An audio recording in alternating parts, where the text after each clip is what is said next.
Assalamualaikum warahmatullahi wabarakatuh. Nama saya Ahmad Sidam Sari, saya kelompok 12.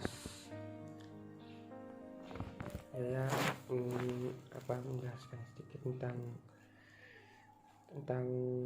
cara mengadakan studi pendahuluan. Cara mengadakan studi pendahuluan dapat dilakukan pada 3 objek. Yang pertama yaitu paper, yaitu meliputi dokumen, buku-buku. Paper itu bisa meliputi dokumen, buku-buku, majalah, atau bahan tulisan lainnya, baik berupa teori atau laporan penelitian atau penemuan sebelumnya atau findings. Terus kedua yaitu person. Person itu dapat dilakukan dengan cara bertemu atau menanyakanlah berkomunikasi dengan para ahlinya atau narasumber. Terus yang ketiga place. Place itu dapat berupa tempat, lokasi atau benda-benda yang terdapat di tempat penelitian. Setelah diadakannya studi pendahuluan, penelitian ini menjadi lebih jelas terhadap masalah yang dihadapi dari aspek historis hubungan dengan ilmu yang lebih luas. Manfaatnya itu kemudian itu manfaat dari studi pendahuluan. Manfaat dari studi pendahuluan yaitu diantaranya mengetahui dengan pasti apa yang akan diteliti, tahu di mana atau kapan, kepada siapa informasi dapat diperoleh.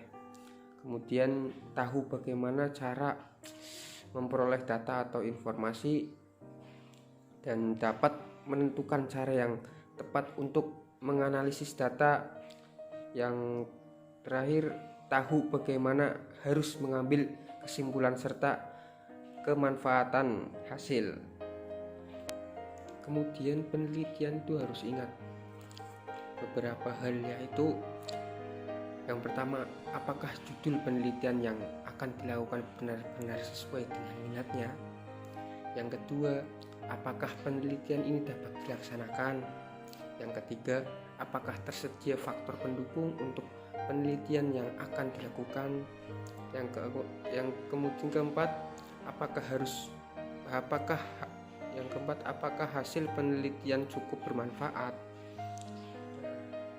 Sekian penjelasan dari saya yang kemudian akan dijelaskan oleh teman sebelah kelompok saya, yaitu Ida Suaida. Kurang lebihnya mohon maaf. Assalamualaikum warahmatullahi wabarakatuh. Di sini saya akan melanjutkan pembahasan tentang perlunya perumusan masalah. Perumusan masalah mempunyai beberapa fungsi. Yang pertama yaitu sebagai pendorong atau penyebab sebuah penelitian itu. Fungsi kedua yaitu sebagai pedoman, sebagai penentu arah, dan sebagai fokus dari sebuah penelitian. Fungsi ketiga yaitu sebagai penentu data jenis apa yang perlu dan diharuskan dikumpulkan oleh seorang peneliti. Dan fungsi yang terakhir yaitu para peneliti dapat dipermudah dengan menentukan siapa yang akan menjadi populasi dan sampel penelitian. Selanjutnya yaitu akan dibahas tentang cara merumuskan masalah yang mudah dalam penelitian. Beberapa hal harus dipahami, antara lain sebagai berikut. Yang pertama adalah secara jelas. Maksudnya yaitu dirumuskan secara jelas. Kemudian yang berikutnya yaitu menggunakan kalimat hanya dengan diajukan alternatif tindakan.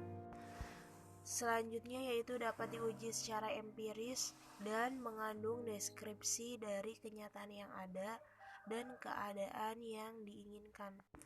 Selanjutnya yaitu disusun dengan bahasa yang jelas dan singkat, jelas cakupannya, dan dapat dijawab menggunakan metode atau teknik tertentu.